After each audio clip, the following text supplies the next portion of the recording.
आदाब नाजरीन, मैं हूं जागृति सिंह और आप देख रहे हैं हमारा ये ख़ास प्रोग्राम ख़ास मुलाकात। आज के इस प्रोग्राम में हमारे साथ मौजूद है डॉक्टर अयूब अली खान साहब। आज हम खान साहब के बारे में पहले हम आपको बता दें कि खान साहब सीपीआई पार्टी के सेक्रेटरी ऑफ माइनॉरिटी डिपार्टमेंट के साथ साथ नेशनल काउंसिल के मेंबर भी है। तो डॉक्टर अयूब अली खान साहब, आपका मुनसिफ टीवी में इस्तकबाल है। शुक्रिया। जैसे कि हम सब जानते हैं नाजरीन कि जिस तरीके से सीपीआई के सीनियर लीडर और महासचिव रह चुके ए.बी. वर्धन साहब का इंतकाल हो गया।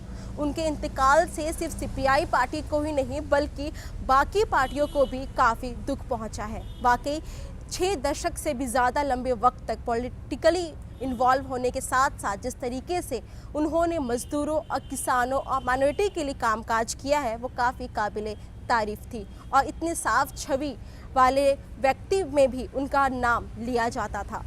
आइए हम इस मसले पर ही हम खान साहब से हम बातचीत करेंगे।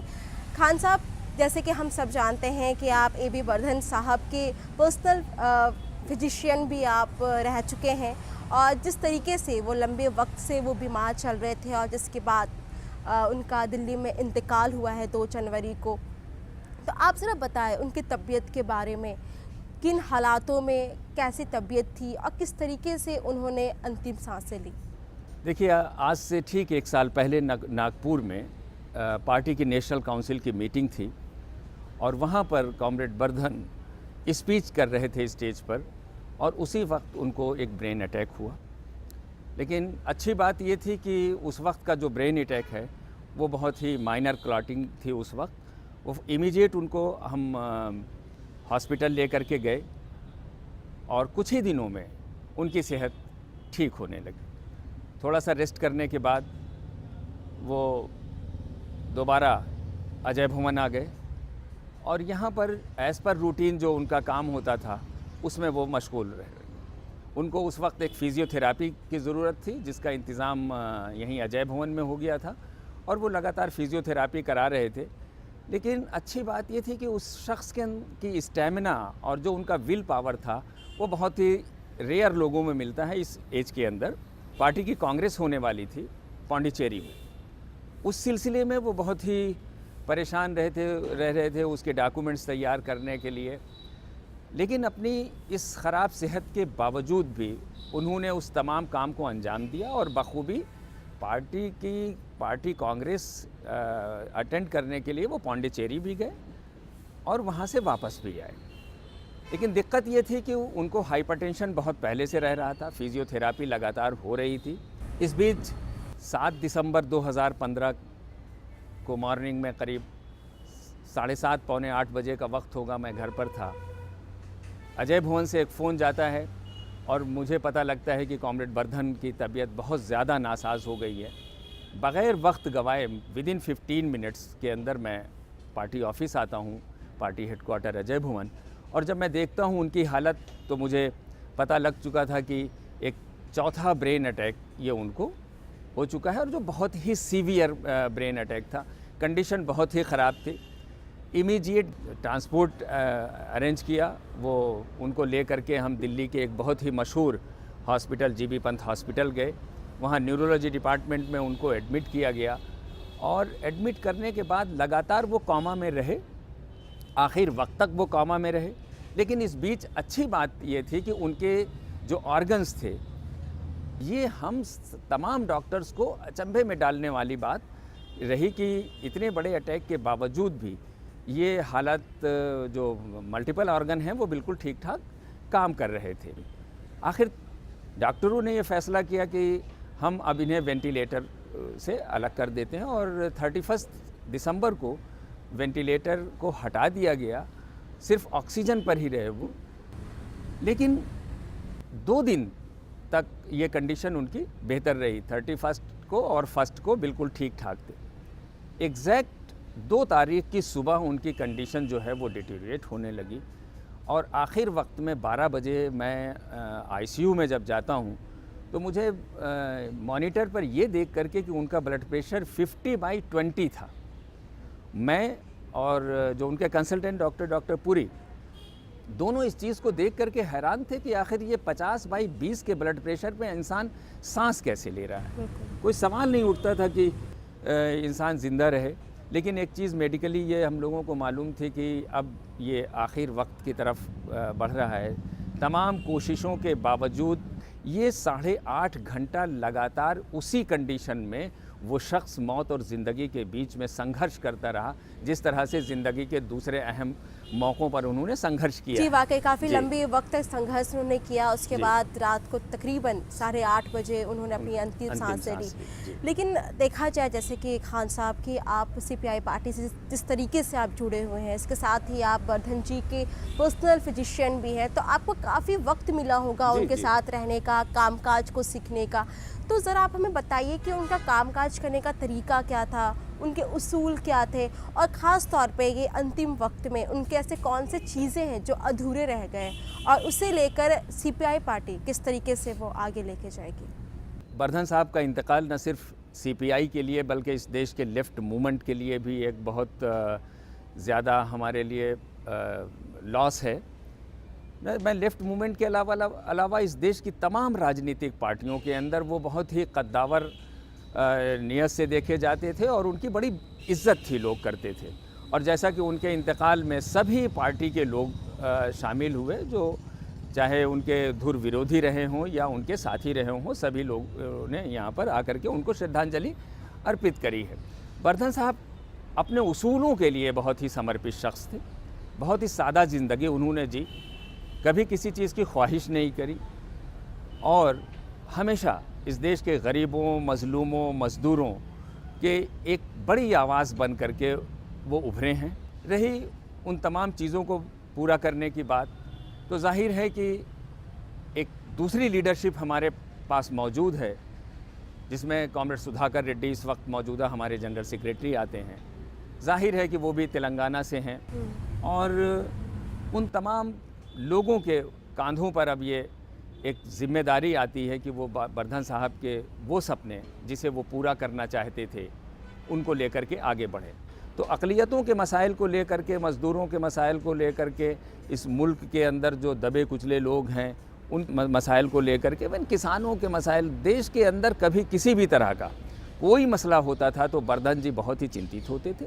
उस पर वो पूरी राय रखते थे, अपनी पार्टी के अंदर, पार्टी के बाहर लोगों के अंदर राय रखते थे और कोशिश करते थे कि इन तमाम समस्याओं का जो समाधान है वो किसी तरह से निकले। देखा जाए तो वर्धन जी जो थे वो माइनॉरिटी को लेकर, ख़ास तौर पर मुस्लिम तबके की अगर हम बात करें तो उससे लेकर भी वो काफ़ी किताबें भी लिख चुके हैं, कई कदम भी उठा चुके हैं। अभी आपने बाबरी मस्जिद की भी बात करी, तो उससे लेकर भी उन्होंने कई काम, पॉलिटिकली भी उन्होंने काफ़ी साथ दिया। क्या लगता है कि आज का जो माहौल बना हुआ जिस तरीके से मुस्लिम लोगों को लेकर, उसे लेकर भी वर्धन जी का क्या ख्याल था और क्या चाहते थे कि किस तरीके से मुस्लिम के लिए कामकाज किया जा सके? देखिए, 2010 के आसपास का टाइम था जब टेररिज़म बहुत ही पीक पर था और हालात ये थे इस देश के अंदर कि हर मुस्लिम नौजवान, जो पढ़ा लिखा मुस्लिम नौजवान था, उसको बड़ी शक की निगाह से देखा जाता था और हमेशा किसी न किसी तरह से उसे किसी टेररिस्ट ऑर्गेनाइजेशन से जोड़ करके एक बड़े पैमाने पर इस देश के अंदर मुस्लिम नौजवानों की धरपकड़ शुरू हो गई थी। उस वक्त इस देश का कोई भी नेता ऐसा नहीं था, ये जानते हुए भी कि तमाम लोगों को आप बेगुनाह नौजवानों को पकड़ रहे हैं इस केसेस के अंदर, किसी के अंदर इतनी हिम्मत नहीं बढ़ी कि वो इस इश्यूज़ को उठाएं।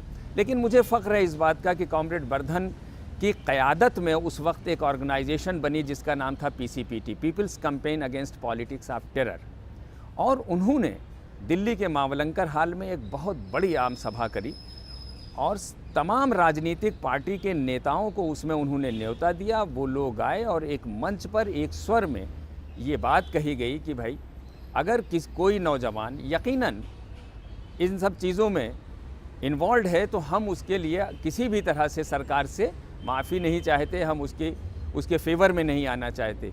लेकिन जिस तरह का ये एक अभियान चलाया गया कि मुस्लिम नौजवानों को इस तरह से आपने मुलव्विस करके और पकड़ना शुरू किया, ये अकेला शख्स था पूरे देश के अंदर जिसकी जो आवाज़ मुसलमानों की आवाज़ बन करके उभरा। ये एक बड़ी फ़ख्र की बात है CPI के लिए, लेफ़्ट मूवमेंट के लिए और ख़ास करके मुसलमानों को ये सोचना चाहिए कि एक ऐसा शख्स जो अब उनके बीच नहीं है, जो उनकी आवाज़ को इतना तेज़ी से उठाएगा, और उन्होंने कभी इस बात की परवाह नहीं की, ये जानते हुए कि मुसलमान बड़ी तादाद में सीपीआई का या लेफ़्ट का वोट बैंक नहीं है। अक्सर वो शिकायत भी करते थे लोगों के बीच में जाकर के। उन्होंने कहा कि भाई लड़ाइयाँ तो हम मुसलमानों की बहुत तेज़ी से लड़ते हैं, सबसे आगे हम चलते हैं, आप ये कहते भी हैं हमको कि आप हमारे सबसे बड़े मसीहा हैं, लेकिन जब वोट देने की बात आती है तब आप हमें वोट नहीं देते। ये एक शिकायत उन्होंने। अगर हम सीपीआई पार्टी की बात करें तो जिस मजबूती के साथ ये पहले सीपीआई पार्टी को माना जाता था, अब वो धीरे धीरे वो कहीं ना कहीं वो मजबूती खोती हुई नज़र आ रही है। AB वर्धन साहब भी शुरू से ही हम ये कह सकते हैं कि जब से सीपीआई पार्टी बनी तब से ही वो जुड़े हुए थे। तो क्या लगता है कि धीरे धीरे जिस तरीके से अपना वजूद हम कह सकते हैं जैसे वो खोती हुई नज़र आ रही है ये पार्टी, और वर्धन साहब भी साथ में जुड़े हुए थे, तो आपको तो पता होगा कि वर्धन साहब के क्या ख्यालात थे इस पार्टी को लेकर, उन्होंने पार्टी को उठाने के लिए क्या क्या काम किया, और वो वजह क्या मानते थे कि ये जो हालात सीपीआई पार्टी के साथ हो रहे थे, वजह क्या वो मानते थे? देखिए, ये सिर्फ सीपीआई पार्टी के साथ नहीं हुआ है, बल्कि हर उस पार्टी के साथ हुआ है जो ईमानदारी के साथ इस देश के अंदर राजनीति करना चाहती है, जो करप्शन से लड़ना चाहती है। आज की तारीख का जो इलेक्शन है वो 3 चीज़ों पर लड़ा जाएगा, एक मीडिया, एक माफिया और मनी।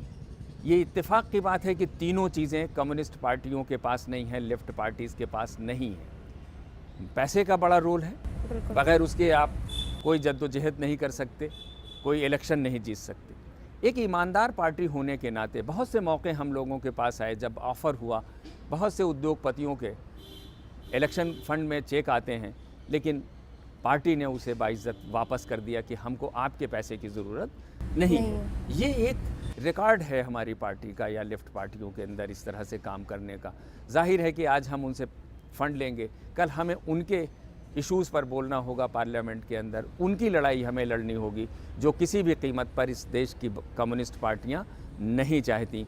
अभी जिक्र किया है कि बिल्कुल इस तरह से। तो देखा जाए तो AB वर्धन साहब काफ़ी बेबाक नेता माने जाते थे। वो हर मुद्दों पर, हर मसलों पे अपना राय वो दिया करते थे, और जिस तरीके की उनकी खुद की पर्सनालिटी थी, जिस तरीके की सहजता के साथ वो लोगों के सामने पेश आते थे, वो भी काफ़ी काबिले तारीफ़ जो है वो मानी जाती है। कुछ देर पहले आपने तेलंगाना का जिक्र किया, तो जब तेलंगाना और आंध्रा दोनों, सीमांध्रा, जब दोनों का विभाजन हो रहा था, डिवीज़न हो रहा था, तो उस वक्त AB वर्धन साहब ने तेलंगाना का साथ दिया था, वो इस डिवीज़न को लेकर पक्ष में थे।